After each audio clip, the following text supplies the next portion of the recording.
The holidays start here at Kroger with a variety of options to celebrate traditions old and new. You could do a classic herb-roasted turkey or spice it up and make turkey tacos. Serve up a go-to shrimp cocktail or use Simple Truth wild-caught shrimp for your first Cajun risotto. Make creamy mac and cheese or a spinach artichoke fondue from our selection of Murray's cheese. No matter how you shop, Kroger has all the freshest ingredients to embrace all your holiday traditions. Kroger, fresh for everyone. Douglas is one of many who found a new life through Seattle's Union Gospel Mission. I was living on the streets when I heard this guy talk about how he got clean and sober at the mission. So I decided to give it a try. I could feel something working inside of me, and I knew I was getting better. Today, my number one goal is to stay clean and sober. And grace will lead me home. To hear more, volunteer, or donate, visit ugm.org. Thanks for choosing this free Anfield Index podcast. If you'd prefer to listen to this or any of our other shows without adverts, then now's the time to check out Anfield Index Pro. With AI Pro, you can supercharge your entire listening experience. You'll not only get all of our podcasts without the ads, but you'll have them far faster with our Quick Publish feature available exclusively for subscribers. AI Pro also puts you in the heart of our sound studio, with an option to listen to many of our shows live and interact with the podcasters in real time as the shows are recording. Upgrading couldn't be easier. AI Pro is available on all popular podcast platforms, and we have our own apps for Apple and Android. Just head on over to AnfieldIndexPro.com and get started today. Hello everyone and welcome back to Rival Recon here on Anfield Index Pro. I'm Harry Sethi. The Reds managed to stifle any new manager bounce with the return of Chris Wilder in their 2-0 win over Sheffield United on Wednesday evening, with goals from Virgil van Dijk and Dominic Szoboszlai doing the job. With the fixtures coming thick and fast this month, Klopp's side now have to turn their attention to struggling Crystal Palace this weekend in the early kickoff, as Roy Hodgson looks to manoeuvre himself out of a fairly toxic situation at the club. Joining me on the pod this week to share his perspective on where Palace are at and why things have unfolded as they have done, Hodgson's future at the club, and whether the Eagles can turn things around, I'm delighted to welcome on Jon Hanna from Crystal Palace fan site Eagles Beak. Welcome on, Jon. Good to speak with you. Thanks, Harry. Great to be here. We spoke very briefly before the pod started recording that this might be, in a way, a bit of a cathartic show for you. I think given some of the trials and tribulations that Palace have been through so far this season. I mean, a quick glance at the table, currently 14th in the table. But then I think a quick look at the fixture list and the results of late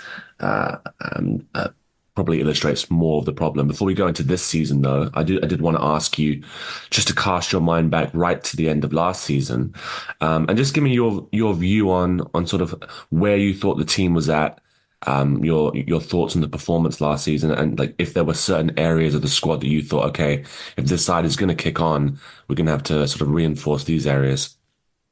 Yeah, good question, Harry. I hope it will be cathartic, although our run of fixtures going forward are pretty bleak as well. Okay. Going back to last season, though, it felt really positive at the end of last season. We had a horrible run under Vieira. It was kicked off, I remember it very well. It was a freezing cold. I can't remember, it was quite late December, early January, but against Spurs, and we got hammered. And that wasn't Vieira's last game, but from then, that game onwards, we went about 4 games without having a shot on goal. We were terrible.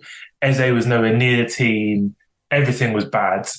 And then Hodgson came back. There was a lot of, I think, particularly from non-Palace fans, a lot of maybe surprise or even, in some cases, criticism or anger about Vieira's sacking. And I understood that because his sort of public face and persona was and still is very positive for Crystal Palace and in general for the Premier League and football, but the football was appalling. And then Hodgson came back, and again, quite a lot of scepticism, both within the fan base and kind of externally, but he was brilliant. And yeah, he had a bit of luck with the fixtures being a lot easier. Eze was outstanding. Elise was very, very good. Everything just clicked. We scored tons of goals. And we got to the end of the season, and I think pretty much everyone was feeling really positive. What a great platform to kind of think about the future. I think there was some questions about, was it right for Hodgson to sort of stay on? And I think there was different views about that, but there was also some hope about where we could reinforce to really push on from there. And Steve Parish, the chairman, made some comments on the last day of the season about kicking on, going to the next level, which to a degree has come back to haunt him, I think. And just in terms of where you were also where you were at in terms of Hodgson staying on for longer, and obviously whenever managers come back to a club, where they're well liked because of their previous time at the club, it can be risky. Obviously, I think we've seen managers do it for almost like a stopgap measure, where they sort of like perhaps will join a club until the end of the season, steady the ship, and then move on, and then another manager comes in. You mentioned that there was some sort of divided opinion on whether Hodgson should stay. Like, what was your opinion on sort of like him staying on for a full campaign? So a slightly easy answer is it depends on who else we could have got, and I wasn't really sure who else was available at that point. Having said that, I was also of the view that I feel so sad now because I have so much respect for Roy Hodgson, what he's done for Crystal Palace. He's a local boy. He's been phenomenal. But I also think his sort of stability that he offers lets our board, our chairman, a little bit off the hook, particularly about transfers and the strength and depth of the squad. And I'm feel really sad now that potentially he is quite close to being sacked and his sort of legacy is a bit tarnished. It would have been perfect had he sort of left in the summer with that sort of really powerful return, essentially saving us and bringing really great football and optimism. So at the time I was personally a bit on the fence. I would have liked us to at least consider who else we could have got rather than maybe jumping for the safe option. However, I do understand why we did it. There's, the couple of times Palace have been a bit adventurous in seeking out new managers. It hasn't always worked, particularly under this regime, not just Vieira, but also De Boer. That kind of haunts, I think, some of our board members a bit. But it did feel an unambitious kind of option, and particularly not backing him in the summer with a few more players brought in. And it's not just the fact we didn't bring players or didn't spend money. The money we did spend seems like strange, in all honesty. We spent 20 million odd on two different players, so a combined total of, around 40 million, neither of whom are in the first team or really even seem close to the first team. So, and with Zaha leaving as well, it all feels a bit muddled, basically. I was going to say, just looking at those transfers, obviously, Matheus Franca, attacking midfielder, comes in from Flamengo for 20 million, but 19 years of age, like I said, sort of not near the first team. Dean Henderson from United, there's Rob Holding in there for a nominal fee as well. Jefferson Lerma, I think on a free transfer. Butland's come in, at end of a loan, I think it was. But, Zaha, that's a big departure into the sort of, I think, so many rumours every single window of when or if he would finally leave Palace. The fact that he's actually ended up doing it when he's 30 years of age, going to Galatasaray. I have to say, it does look like he's having fun over there, and it is fun to see him in another league. Obviously, I think he's highly respected amongst like Palace fans, but. How was it to say goodbye to, I think, like Zaha and also Luka Mihajlovic as well? Yeah, with Wilf, it was obviously sad. He is, again, another local boy, through the academy. As well, in the past, he went to Man United, it didn't work, he came back. There's a lot of sort of emotions attached to that as well. He's been our best ever player. He probably will always be our best ever player. It's not just how good he is, but how he creates space for others, because all teams we play them would double or even triple up on him, and he would create so much space for others to thrive. And just at this moment in time, this is the first time in a very long time where we felt we had other attacking players who could actually benefit from him, such as Elise and Eze in particular. Having said that, maybe this was the first time where it was we could be okay with him going. And I don't think you'll find a Palace fan who kind of holds it against him or resents him or has anything but praise and respect for him. And I'm delighted he's got to play in the Champions League. He's spoken about that lots of times. That's, one of his really deep-held ambitions. Delighted he got to play against Man United in the group stage, and I really hope they go through at least the Europa, but even better into the knockout stages, which they still have a chance of doing.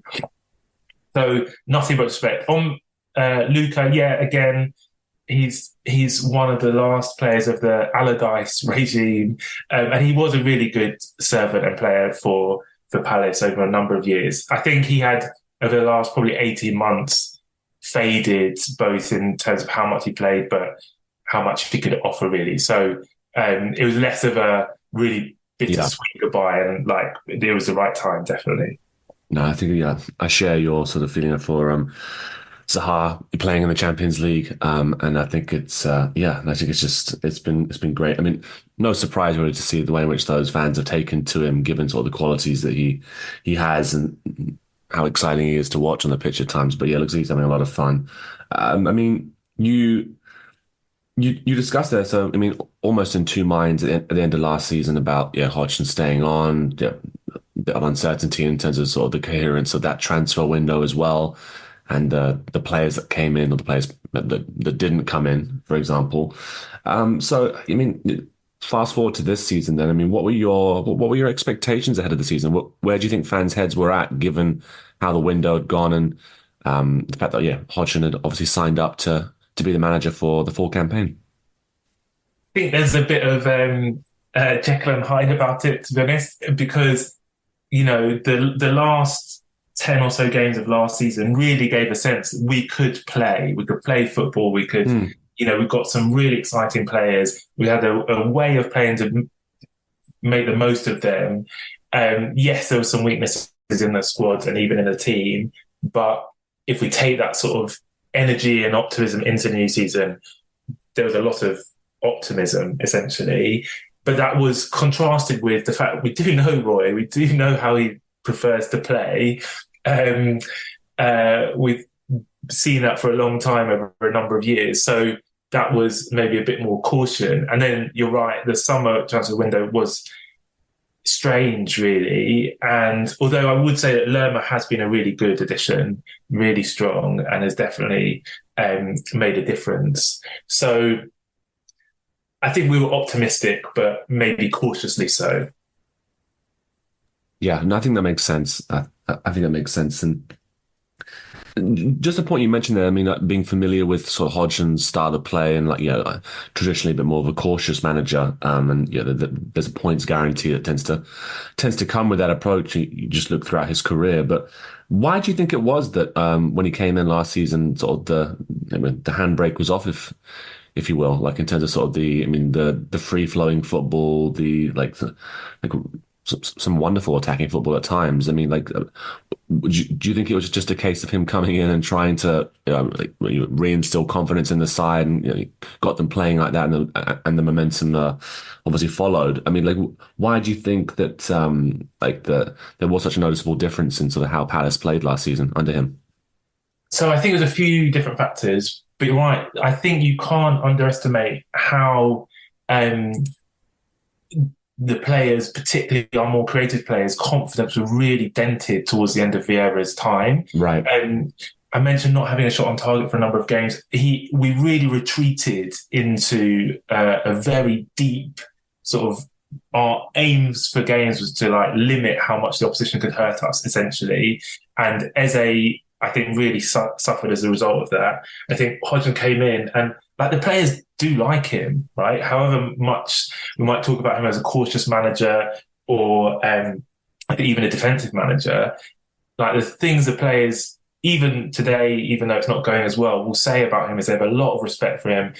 He's obviously good at the man management side of things, and he's got a good team with him that also help with that in terms of Ray Lewington and others.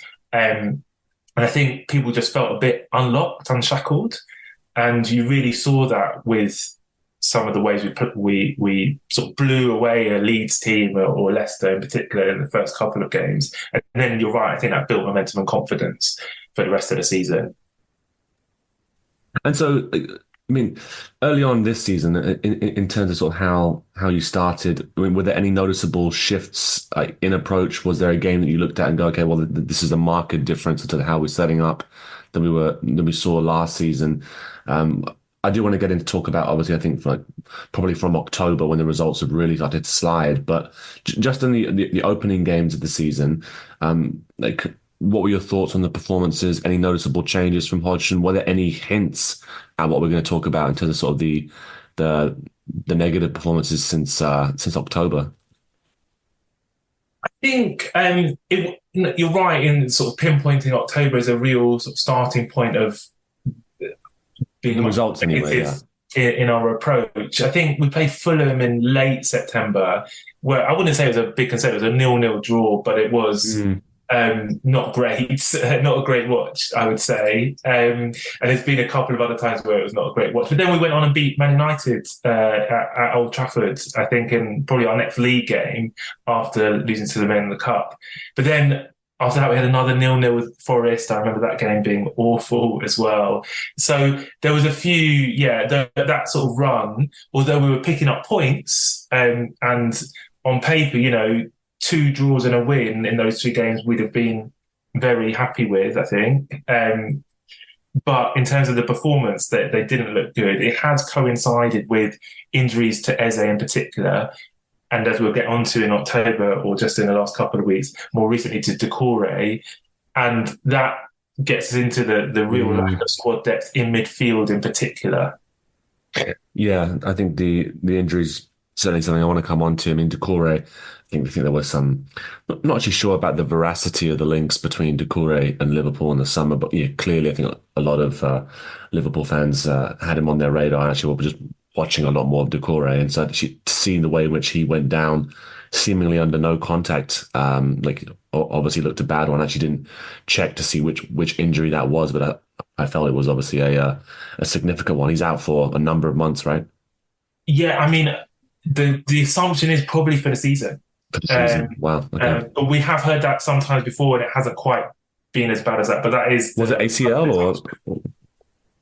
Yeah, I think so. Okay, sure. Yeah, it's like similar to Joel Matip. Yeah, I think that's a bit of a sad one for Liverpool fans, because I think there's a perception there that might be Matip's last, the last time we've seen Matip in a red shirt, really, because his contract's up at the end of the season, and there's not really many suggestions of an extension at this stage. So yeah, for him to have done his ACL, it's not great. I mean, you mentioned there the lack of squad depth being exposed by this. So you talked about the performances, being not great, but not necessarily suggesting that there'd be this slide.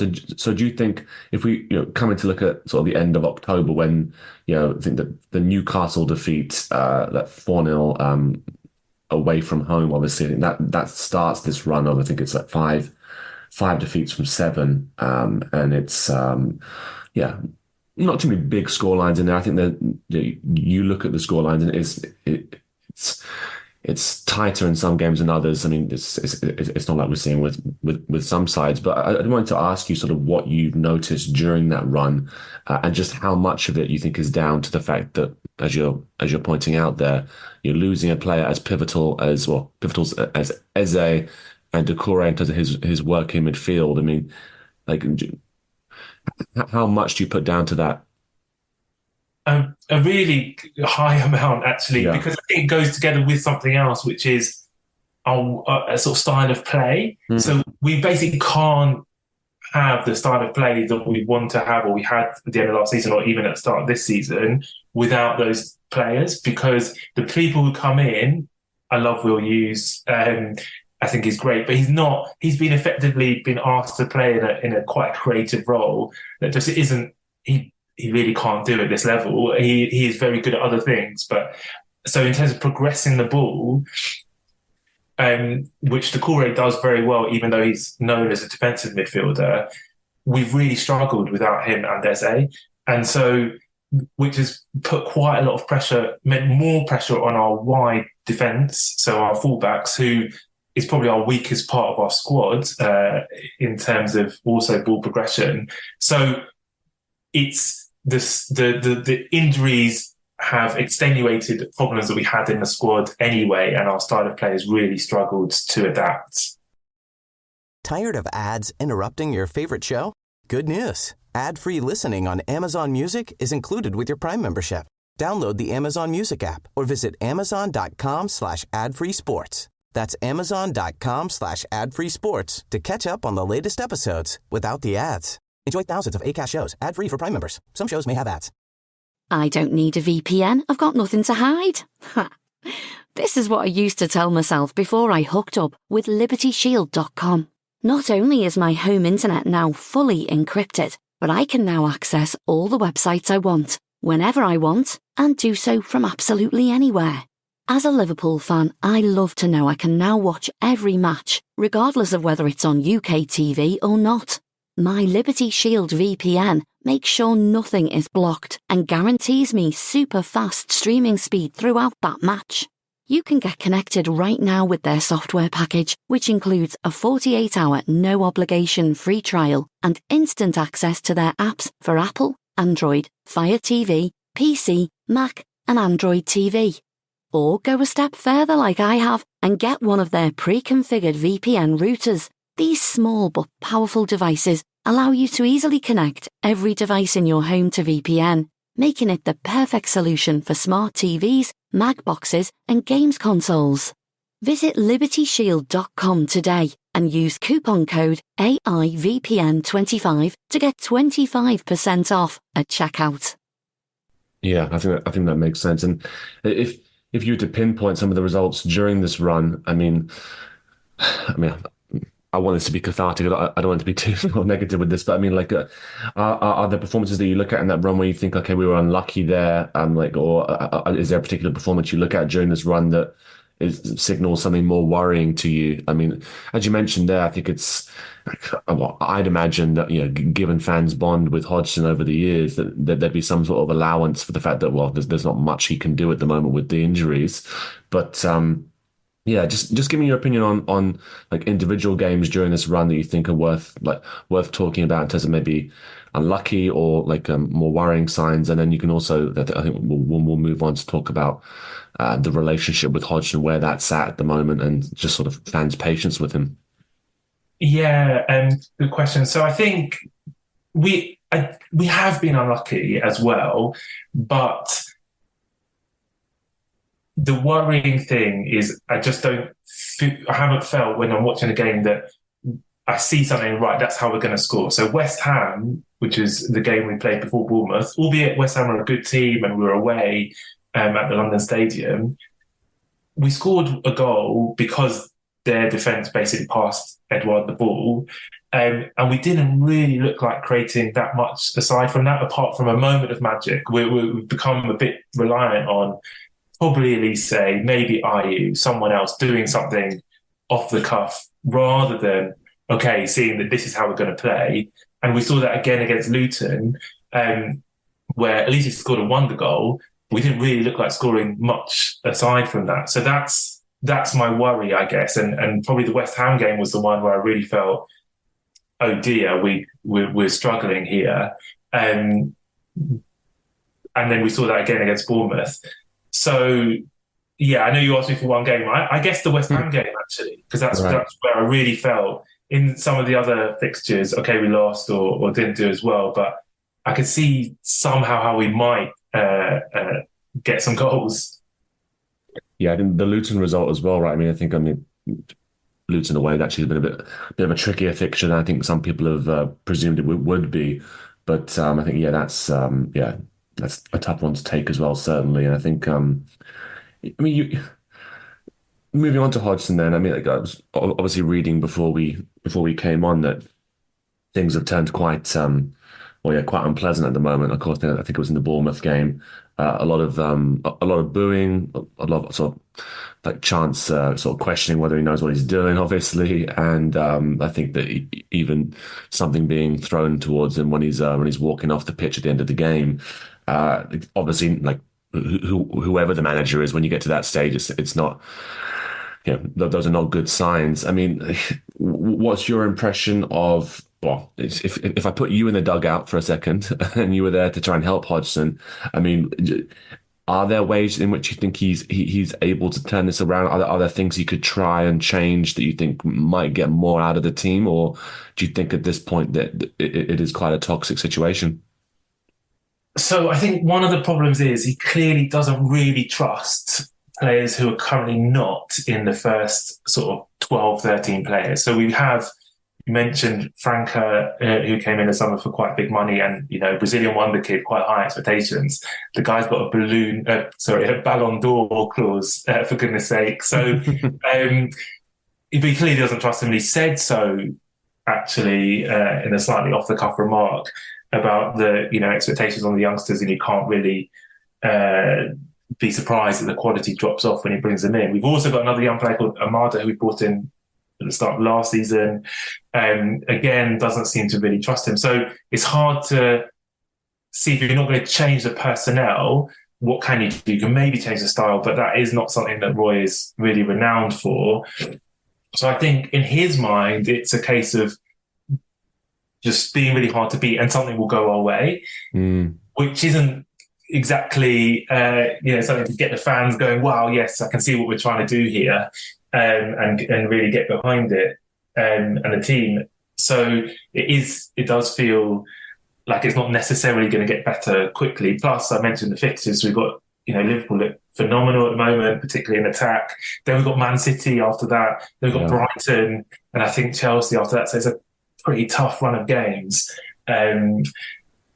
for us, albeit ones we wouldn't necessarily be expected to win. But given our previous run, we do really need, for the atmosphere as much as for our place in the league table, to be putting in some performances, I think, or else it could get really horrible, basically, at Selhurst. Yeah, it seems like his approach is just to soldier through it, which I think is often a tough one once fans have turned against you. I think you mentioned there some of the off-the-cuff comments, and I know that in the past, unfortunately, he has had this tendency of maybe misspeaking or sort of like saying the wrong thing in the wrong moment at times. I think that most recent comment about was that the fans have been spoiled here in recent times. You get what he means, right? In a sense, right? You understand what he's perhaps where he's coming from, but it's just never gonna go down well when the team's in a poor run of form, for example. You shouldn't expect more, for example, to the fan base. I mean, do you get the impression from comments from the chairman around just how safe his position currently is, or do you think it, as you mentioned, there is going to be really dependent on this next run of fixtures, which is unfortunately quite tough? Yeah, it's a good question. So I think Parish, the chairman, he's been. He hasn't been one to make sort of snap, early decisions on managers. It was actually quite surprising he sacked Vieira when he did. Although in hindsight, a long time, didn't it? Yeah. In hindsight, it was obviously the right decision. So I can't see them moving super quickly, even if we sort of lose quite badly to you guys. Having said that, we have had really strong links with Cooper of Forest in the past, and if his situation looks pretty on the edge as well. So if that happened, I don't know, it could be a bit of a knock-on effect. But I would be surprised. But I cut, if the fans booing at home is something that I think chairman and boards take on board. They do not want to maintain that sort of toxic atmosphere. Something was thrown at Hodgson at the end of the game. And so we'll see. I think he is quite on the edge. I think for him to stay, we need at least a positive performance, if not a positive result at the weekend. I think he is probably a bit lucky in that regard that we play early rather than late on Saturday. Yeah, another early kickoff. I think there's already been some comments to Klopp about that. I don't think he appreciated too much. I think it's clearly a toxic situation. I think whenever it gets to that stage, you don't want to see. You don't want Hodgson's reputation with the fans to be sort of, like damaged by this, of course, his legacy, sort of given his attachment to the club, and also, it's just pretty ugly for any manager to go through that. You mentioned Steve Cooper there. I think obviously, given his struggles at the moment, it'd be pretty difficult to appoint him. I think PR-wise, right? I don't know what Parish would be feeling, but if it was the case that Palace found themselves looking for a new manager, out of interest, what kind of manager do you think would be the one that you'd like to see the club go out and pursue, like in terms of maybe somebody with a more of a long-term project in mind? I know that you said you've been burnt in the past when going for like other kinds of managers and trying that approach. But what kind of manager do you think, if you could get him, would be the right sort of fit for what Palace want to do? Well, I think that it's also different, the type of manager you might try and bring in the summer. And I think that was always the expectation, that they would try and bring in a project manager, if you like, in the summer, compared to someone who you'd have to bring in now, which is a bit more crisis management, even if we're not quite in crisis. I would evidently prefer a project manager. It is a bit of a weird season in that does seem to be a bottom 4 or 5 almost already. And of course, I'm not counting chickens, and we could very much get sucked into it given the way we're playing. But it does feel like maybe you just have a little bit more of a safety valve this season. And so if you're going to make a change, I would much prefer. We've been linked with Lopetegui. I mean, I don't really know how likely that is. He seems to be a manager who would prefer a more ambitious club, essentially. And he, as far as I understand it, he walked away from Wolves because they weren't... Because of that, yeah. To the level he wanted, and I don't know if the situation at Palace would really appeal in that sense. But I slightly disagree about the PR point on Cooper. I think there's a lot of I think there's a lot of sympathy for Cooper in just how mad his chairman is, and albeit they've had mixed results, and there's a sense that they spent all this money. But I think people are sympathetic to how difficult that's been, and not actually Cooper's natural style, and how he might do better in a club that doesn't bring in 14 players every season. And also a lot of respect for what he did with the England, I think, under 17s, and that sort of coaching style, albeit a little bit similar to Roy, but of a much younger generation. So, yeah, I'm not saying he would definitely be the one I'd go for, but I think that it wouldn't be as catastrophic a PR move as you might expect. Yeah, no, I get what you're saying there. I think it's, you just think about how much space managers need after sort of leaving one job to go to another. But we have seen people just jump straight, right? And it does sometimes work. I mean, even Graham Potter is coming into my mind, right? I mean, he's been out of a job now for, feels like long enough that, maybe he's eyeing up a move back to the league. It would be obviously a different scale for him after sort of being at Chelsea and things going as badly as they did, although that does appear to be just as chaotic at the moment under Pochettino. But somebody like that, you feel would be a great fit for Palace and trying to build for the long term. Hodgson. Yeah, I would love Potter. I think there would be some fans who would find it hard to dissociate him from Brighton. Yeah. But I think he would be a good appointment. And that's the thing, right? When you start looking around, you do think, well, there are other managers available. We don't quite know what they would demand and whether Arsenal will go for that. But it does make you think things could be better and more optimistic, and bring the fan base back on side, which is what we have to try and do as a club.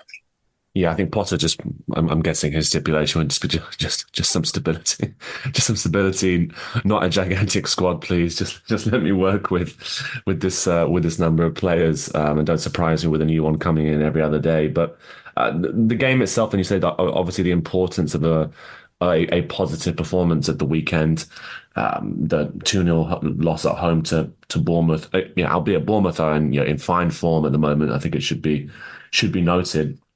Liverpool against Sheffield United the other night was a tricky game with obviously sort of the new manager bounce associated with Chris Wilder being appointed just before the game, going back to Bramall Lane, and it was a bit of a Yeah, tricky atmosphere. I think if it had they scored first, I think it would have been probably a bit more uncomfortable.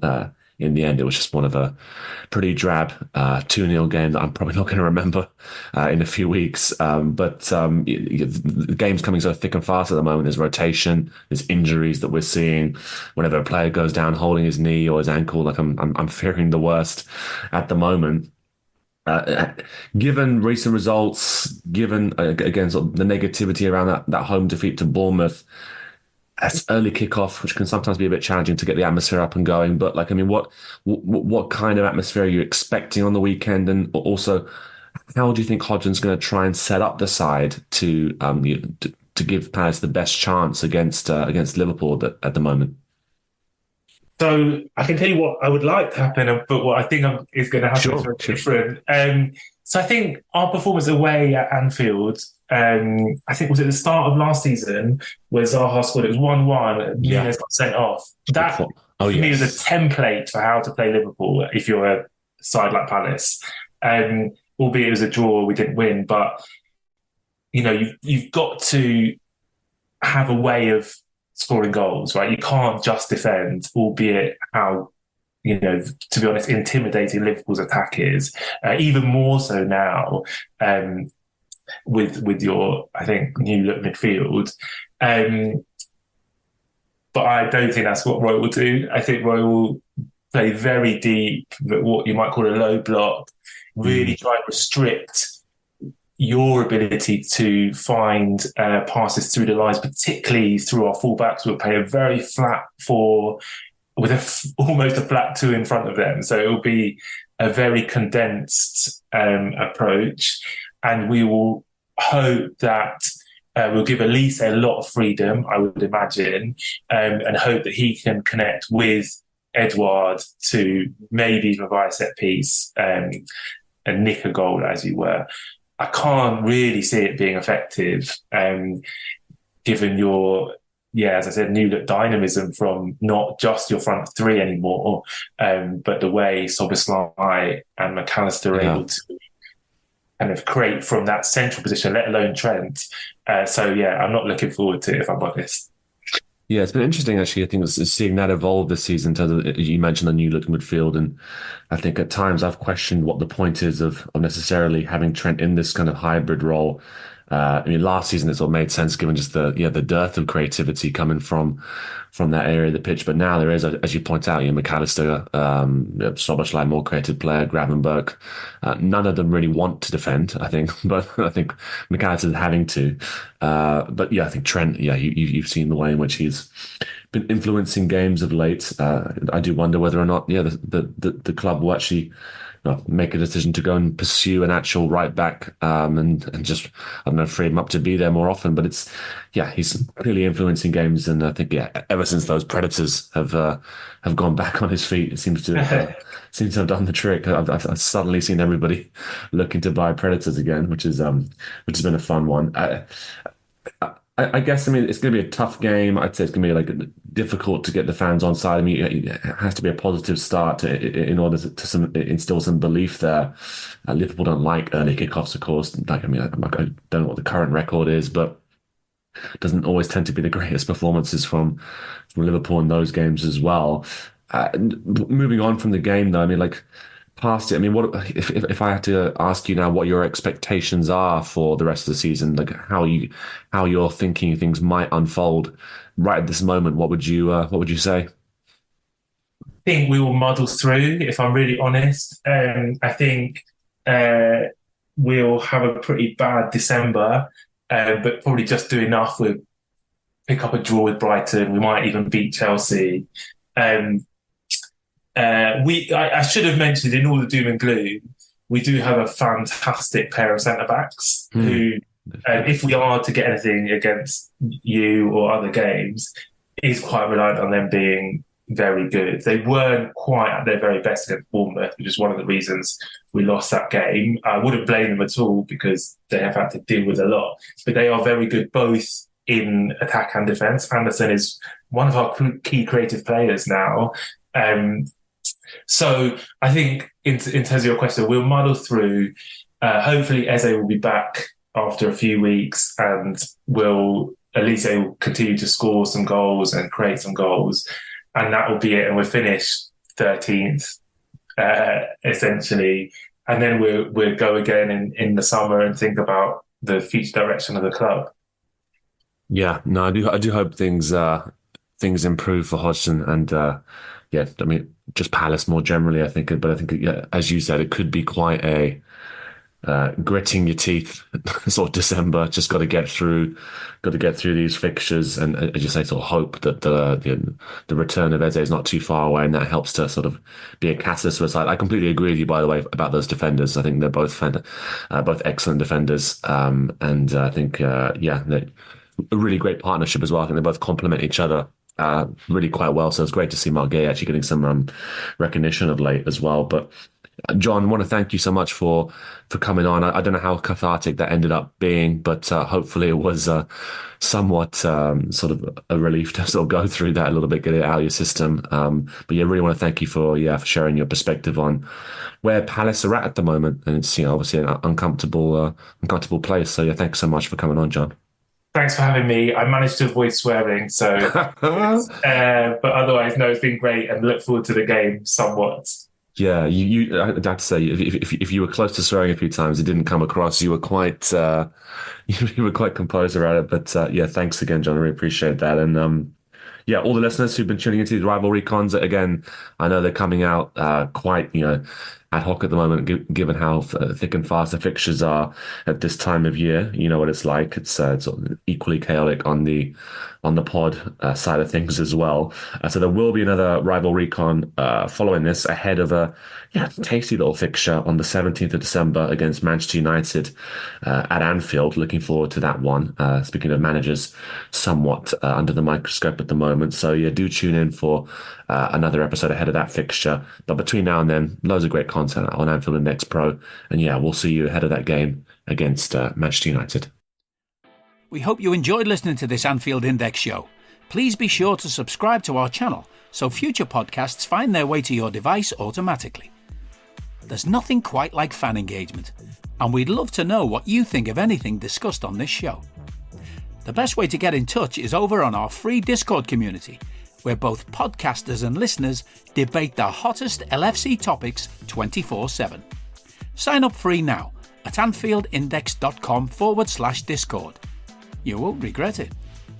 You can also follow us on Twitter at Anfield Index and find us on Facebook by searching for Anfield Index. Oh, and before you go, we'd love it if you could leave us a 5-star review on your favourite podcast app. It only takes a couple of seconds, and it means the world to the people who create these free shows. Sports Social Podcast Network. Tired of ads interrupting your favorite show? Good news. Ad-free listening on Amazon Music is included with your Prime membership. Download the Amazon Music app or visit amazon.com/ad-free sports. That's amazon.com/ad-free sports to catch up on the latest episodes without the ads. Enjoy thousands of Acast shows ad-free for Prime members. Some shows may have ads.